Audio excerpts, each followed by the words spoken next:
মেসিকে যেন 2024 কোপা আমেরিকায় সে পুরনো ছন্দে দেখা যায়নি, যে মেসি কিনা প্রতিপক্ষ ডিফেন্ডার থেকে শুরু করে কোচদের রাতের ঘুম হারাম করে দিতেন। সেই মেসিকে নিয়ে এখন চিন্তা করেন না প্রতিপক্ষ ফুটবলাররা।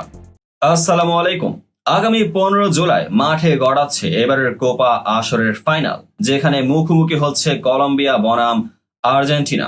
2021 সালের পর থেকে টানা চতুর্থ শিরোপা জয়ের লক্ষ্যে মাঠে নামবে ডিফেন্ডিং চ্যাম্পিয়নরা। এদিকে জয়ের ধারা অব্যাহত রাখতে চাইবে কলম্বিয়া। টানা 28 ম্যাচ অপরাজিত তারা। শক্তিশালী উরুগুয়েকে হারিয়ে ফাইনাল নিশ্চিত করেছে হামেস রদ্রিগেজের দল। নেস্টর লরেন্সের অধীনে রীতিমতো উঠছে কলম্বিয়া। মেসিকে ছাড়িয়ে এক আসরে 6টি অ্যাসিস্ট করেছেন হামেস রদ্রিগেজ, করেছেন একটি গোলও। মেসিকে যেন 2024 কোপা আমেরিকায় সে পুরনো ছন্দে দেখা যায়নি। অনেকগুলি সহজ সুযোগ তিনি মিস করেছেন, গোল করেছেন মাত্র একটি এবং একটি অ্যাসিস্ট। আগের সেই মেসিকে এখন আর দেখা যায় না, যে মেসি কিনা প্রতিপক্ষ ডিফেন্ডার থেকে শুরু করে কোচদের রাতের ঘুম হারাম করে দিতেন। সেই মেসিকে নিয়ে এখন চিন্তা করেন না প্রতিপক্ষ ফুটবলাররা। তবে কি মেসি ফুরিয়ে গেছেন? ইনজুরি কি তার ক্যারিয়ারের শেষের দিকে এনে দিয়েছে? এমন অনেক প্রশ্নই উঠছে। 2022 কাতার বিশ্বকাপের পর বেশিরভাগ সময় তিনি ইনজুরিতে ছিলেন। ইন্টার মায়ামিতেও পড়েছেন কয়েকবার ইনজুরিতে।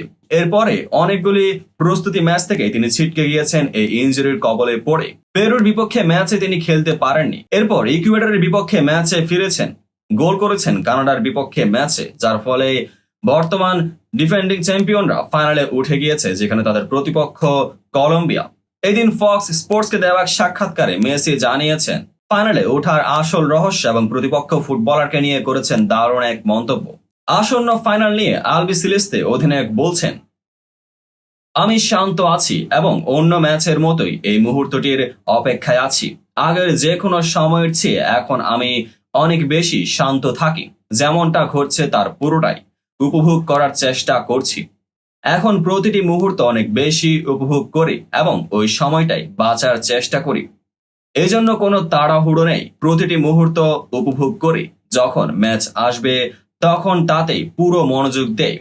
এর আগে 2021 সালে ব্রাজিলের মারাকানা স্টেডিয়ামে তাদের মাটিতে হারিয়ে প্রথমবারের মতোই আন্তর্জাতিক শিরোপা জিতল মেসি। 2022 কাতার বিশ্বকাপ উছিয়ে ধরে ক্যারিয়ারে পূর্ণতা দিলেন তিনি। এরপরে ফুটবল থেকে যে আর কিছুই পাওয়ার নেই মেসির। এদিন তিনি তার ফাইনালের প্রতিপক্ষ কলম্বিয়াকে নিয়ে বেশ প্রশংসাই করলেন। তিনি জানালেন, আমরা উরুগুয়ে কলম্বিয়া ম্যাচ দেখেছি, জানতাম তাদের মধ্যে যারাই আসবে খুব কঠিন হবে আমাদের জন্য। বিশেষত কলম্বিয়া দীর্ঘ সময় ধরে অপরাজেয়, তাদের দারুণ সব খেলোয়াড় আছে, বেশ গভীরতা ও গতিময়। কলম্বিয়ার বর্তমান কোচ নেস্টর লরেন্সো একসময় খেলেছেন আর্জেন্টিনায়, আর ফাইনালে তাদের প্রতিপক্ষ কোচ হিসেবেই দেখা যাবে এই নেস্টর লরেন্সোকে। এর আগে কোপা আমেরিকার ফাইনালে একবার মুখোমুখি হয়েছিল কলম্বিয়া ও আর্জেন্টিনা। 1991 সালের সেই ম্যাচটিতেই 2-1 গোলে জিতে নেয় ডিফেন্ডিং চ্যাম্পিয়নরা। 15 জুলাই সোমবার আর্জেন্টিনা কলম্বিয়ার এই ম্যাচটি নিয়ে আপনার কি মন্তব্য, কেমন হতে পারে অবশ্যই কমেন্ট সেকশনে জানিয়ে দিতে ভুলবেন না। দেখা হবে পরবর্তী ভিডিওতে।